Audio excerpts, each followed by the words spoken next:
Hey guys, welcome to an interesting video on Wild Rift. So today we're back with an Ashe support updated complete guide.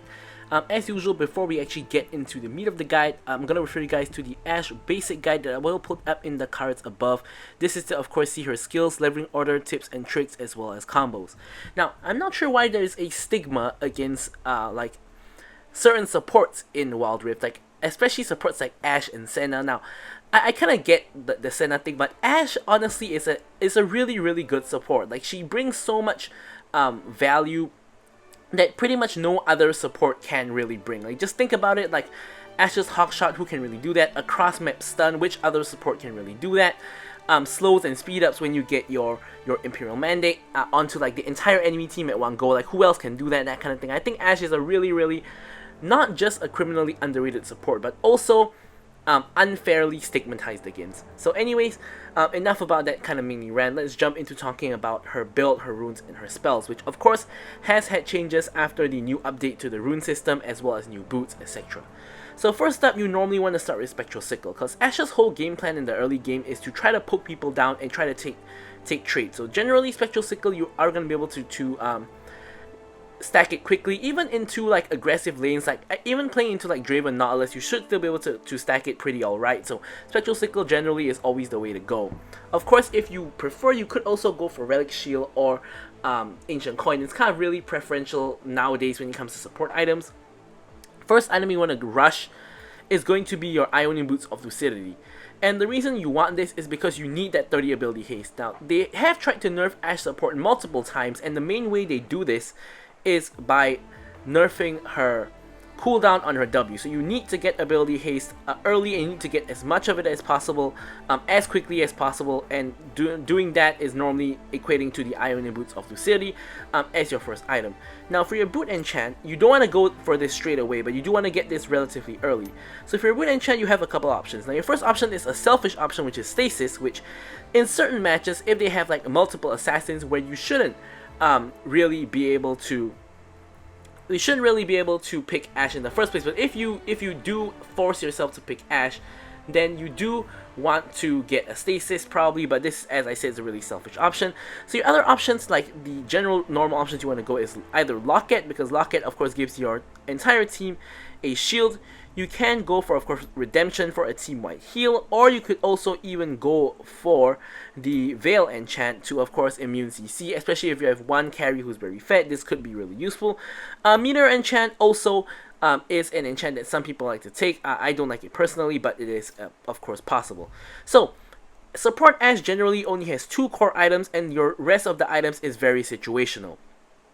So your 2 core items are going to be Imperial Mandate into Manamune. So Imperial Mandate as your first item gives you a little bit of health, a little bit of AP, but the 2 things you want is number 1, the 20 ability haste, which is of course a lot, as I mentioned, for the lower cooldown on your W, and secondly is the Coordinated Fire passive. Now, what this gives is, it gives both you and your team extra damage, but that's not the main point. The main point is the movement speed. So why is this good? Because Ashe, when you apply your W to apply the Imperial Mandate, is going to slow everybody. And when you slow all your enemies and get yourself movement speed, this is going to create situations where either number 1, you can just run them down and they can't run away, or number 2, if they're trying to chase you, they can never really catch you, so long as you have someone to proc your Imperial Mandate. And your second item is going to be, it's always going to be Manamune. Now, I've seen some people go for Fimbulwinter. I think Fimbulwinter is a little bit troll. I don't think it's very useful at all. If you're going to go for a tier item, which you should, because Ashe uses a lot of mana, and you know, this is really useful for the mana and the ability haste as well. Once again, ability haste. You gotta go for the Manamune. So Manamune is gonna do two things. Number 1 is gonna increase your poke damage on your W while you're proccing your Imperial Mandate, and etc. Also, of course, it's gonna increase all of your abilities damage, like your ultimate and whatnot. And secondly, it's gonna increase your basic attack damage. Now, of course, you're really not gonna do a lot of damage with support Ashe, but you can still do a decent amount, especially if you are completely ignored, which sometimes you are because you are the support.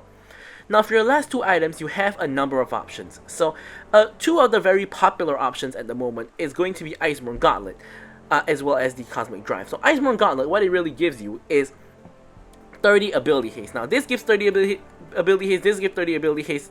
This this is gonna give you like about a 10-second plus cooldown on your ulti at like, or maybe not 10 seconds, maybe 15 seconds or so. Like, it's a really short cooldown ulti when you reach like max build, which is not all the time anyways. But Iceborne Gauntlet, it gives you health, gives you armor. Now this is gonna make you a little bit tanky, especially when you combine it with your Imperial Mandate, which also gives you health. Mana, of course, going to increase your damage together with the Mana Immune passive, and of course, the main point is the 30 ability haste. Now, another point of utility is the Spellblade passive. So, of course, this is going to give you extra damage, of course, with the Spellblade passive, but it's also going to give you that slow zone that slows by 30%. So, you might be thinking, like, Ashe already has slows, like, why do you really need this 30% slow? Well, the answer is, of course, number one, firstly, it's in a zone that lasts for a while. Secondly, I believe Ashe slow is like 20% or something like that, so getting more slow is always going to be helpful, and it's a lot about the ability haste and the tanky stats. So the last item here is Cosmic Drive. Of course, Cosmic Drive gives AP, which increases your ult damage, gives you ability haste, which again is what you're looking for, and also give you movement speed to kite, which when you combine with your Imperial Mandate, it gives you insane amounts of movement speed. But once again, the main point here is the ability haste. So now, what other items can you go for? Let's take a look. So the first item option you can go for is actually Moral Reminder, and this is mainly when enemies have Grievous Wounds. So you want to get, of course, the Executioner's Calling early, and then eventually you upgrade it into Moral Reminder as your last item. So instead of going for Iceborne Gauntlet, you could also go for Black Cleaver. Now Black Cleaver, of course, gives you less ability haste, 20 ability haste, but it does give you more health and more AD. What else it gives you is the Sunder passive, which with Ashe, if you pop your Q, is going to instantly proc Black Cleaver's passive, because all those small arrows are going to count as individual attacks. So this is going to shred the armor of an enemy instantly, which is going to allow your team, if they have heavy AD threats, to basically burst them down because you remove all their armor. So this, of course, is when your team has a lot of AD threats. Another option you could go for is going to be Serpent's Fang.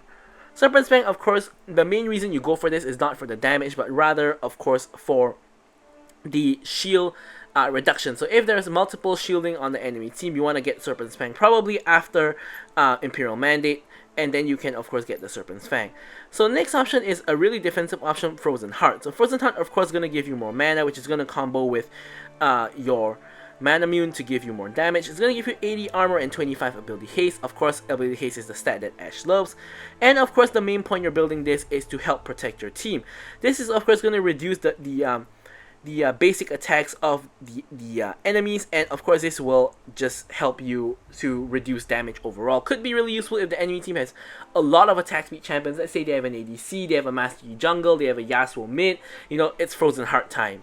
And finally, two other options which I don't personally go for, but they are of course options, are going for the two supportive items, because you are able to proc these items with your Front of Life. So next up, speaking of which, the runes. So the runes, you want to go for Fleet Footwork. Now there really isn't a better option for Ashe here. You could go for Airy for extra poke damage, but it's really not that good.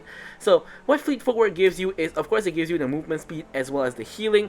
This helps you take trades in lane, and you can heal back up, and it's going to make your trading in lane a lot better. Really, there aren't many other better options, so you got to go for this one.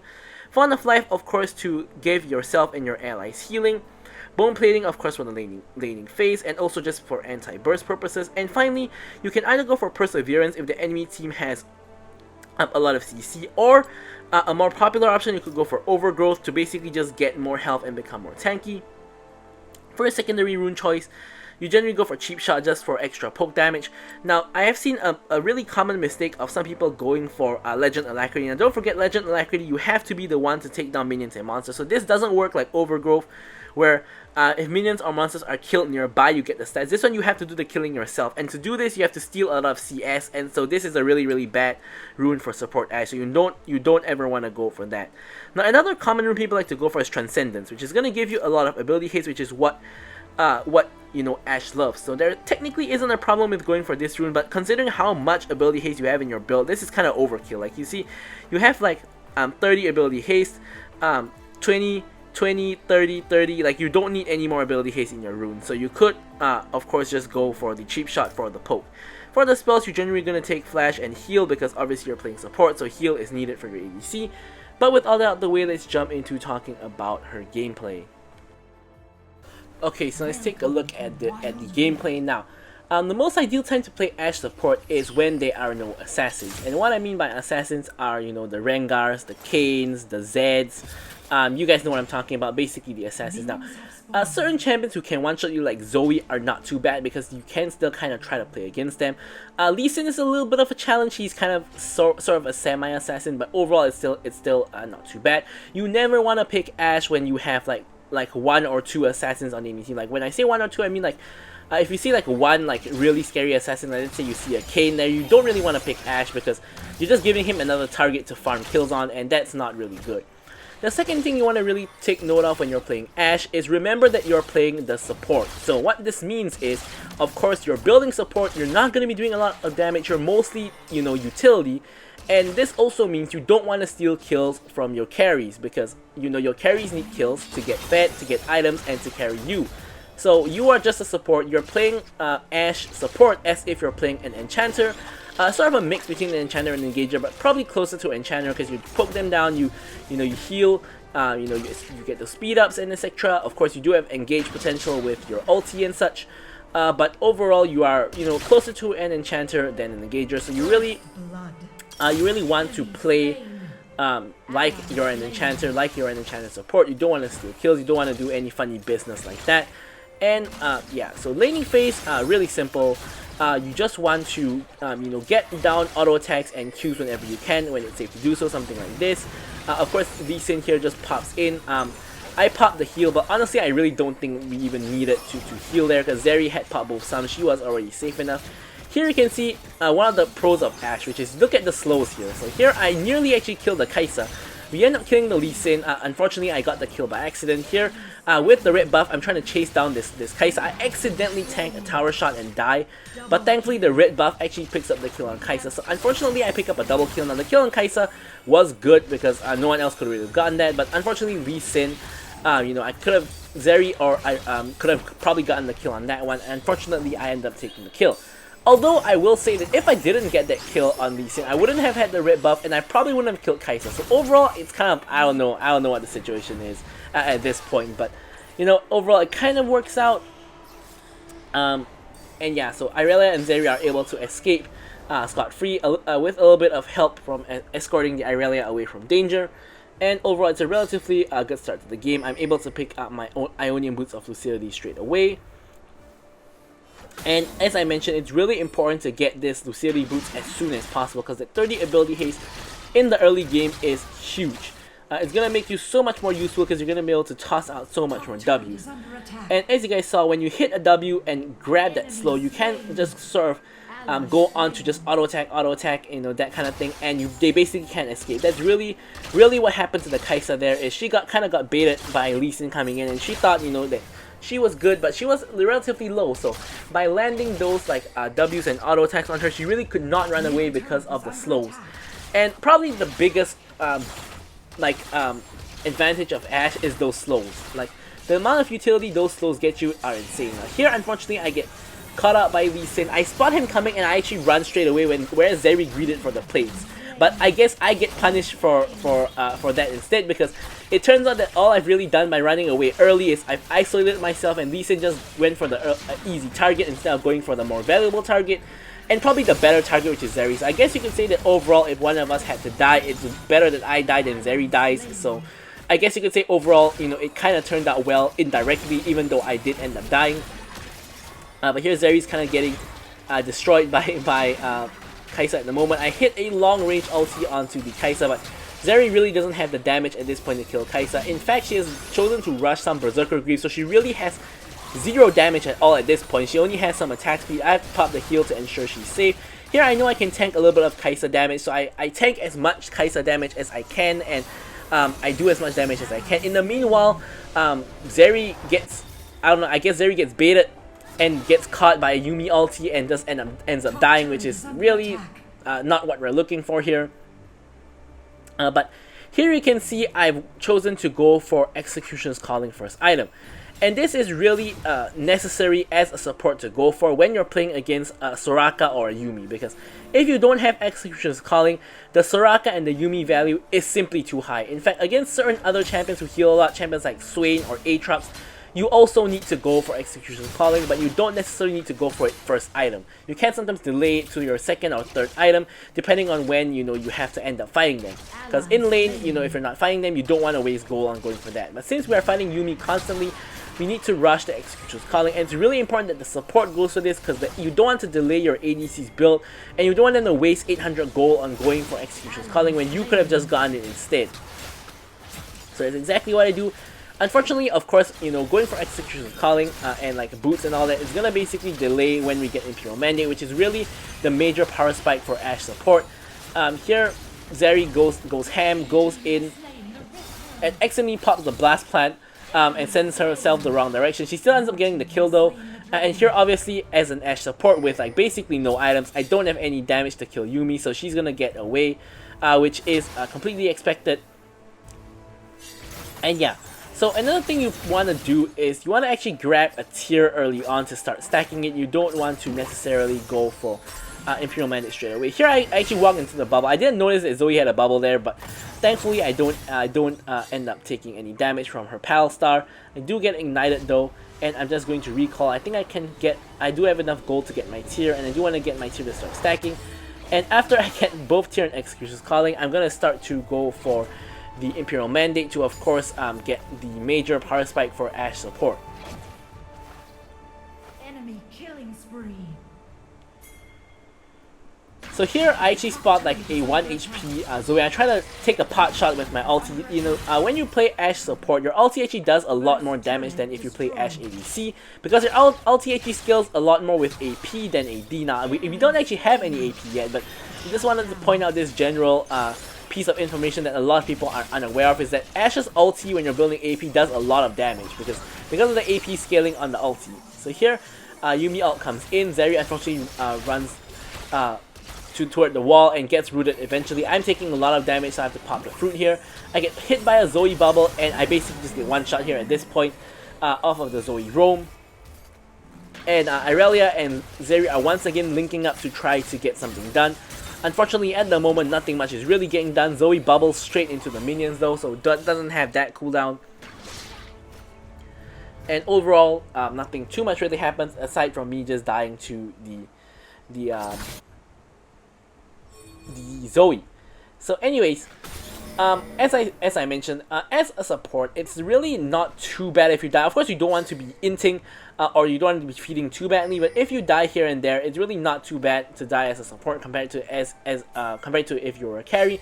And it's better that you die than your carry dies, which is something a lot of supports don't understand. Of course, there is you dying instead of a carry dying, and then there is a carry just inting themselves and then blaming you for it. Those are two different things. Here, a really beautiful stun by Irelia. Unfortunately, I don't hit the arrow because the stun lasts a little bit too short, and Lee Sin's left on 1 HP. Now here, Kai'Sa goes in on Zeri, and Zeri ends up dying, and it just kind of becomes a disaster. What started off as a catch onto Lee Sin ends up as a bait, killing both Zeri and Irelia. And you can see that this match is really not going well for my team. We're 5k gold down in 8 minutes, and basically, in terms of like lane counterparts, you can see like Yuumi is 1k gold ahead of me, Kai'Sa is like more than 1k gold ahead of Zeri, and Lee Sin is about 1k gold ahead of Xin Zhao, and the rest are relatively even. Here I get caught out. I kind of knew this was coming, which is why I backed off from the wave, and you know I got caught anyway, so it's really that's really bad there, considering I knew that might happen. Yeah, so it's kind of a disaster of a game so far, but we're gonna see how it goes. We have a really good scaling team. Vladimir, insane late game. Irelia, really good late game as well. Zeri, also insane late game. Whereas on their team, champions like Zoe and Lee Sin will begin to fall off late game, although they of course do have a Kai'Sa and a Yuumi late game, so it's still gonna be pretty scary. But overall, I think if we can hang on long enough, you know, we probably are gonna be in a good spot.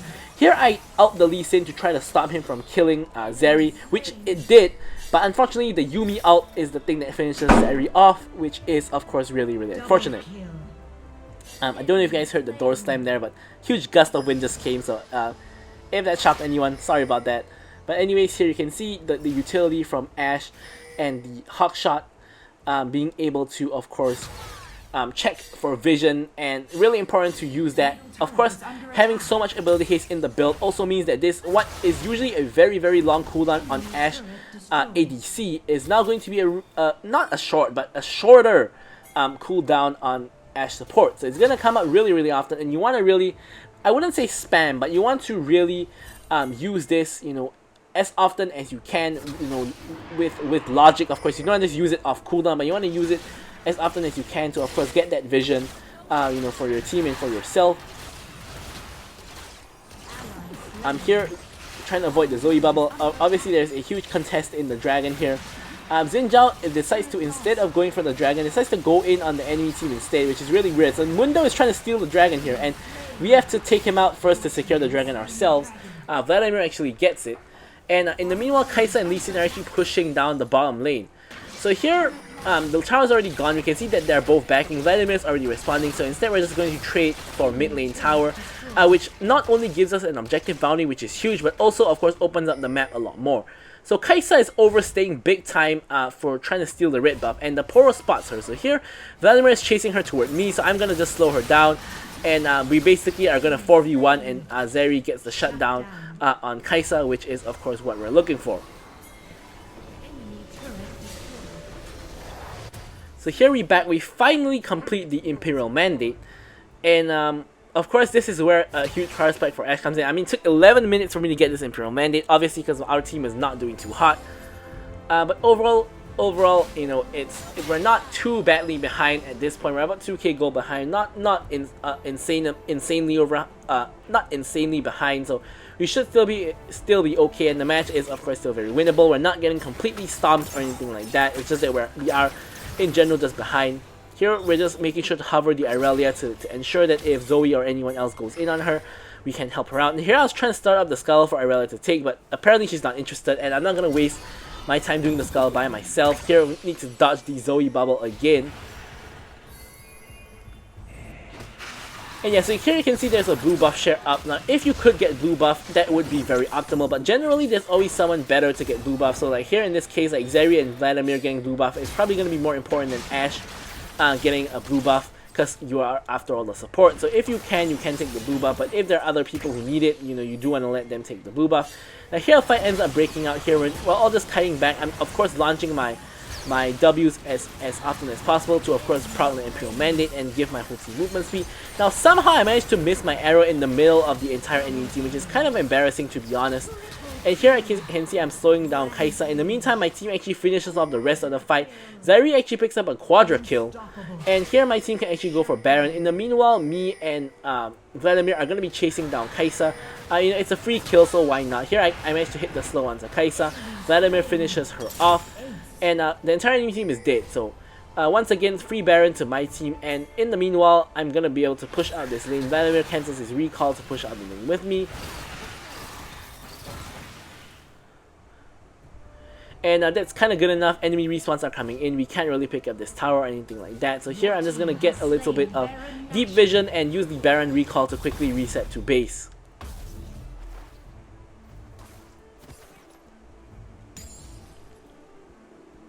Seek peace. So here I'm getting the redemption. Of course, don't get your boot enchant too late. You want to get it after Imperial Mandate most of the time.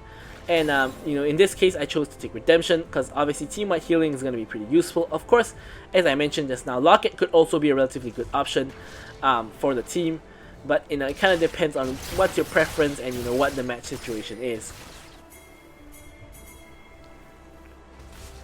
So here I'm going in pretty deep into enemy territory to take them down. Vladimir pops the pool, does a lot of damage to multiple people, and Kai'Sa escapes with 1 HP. Actually, she just ends up dying here.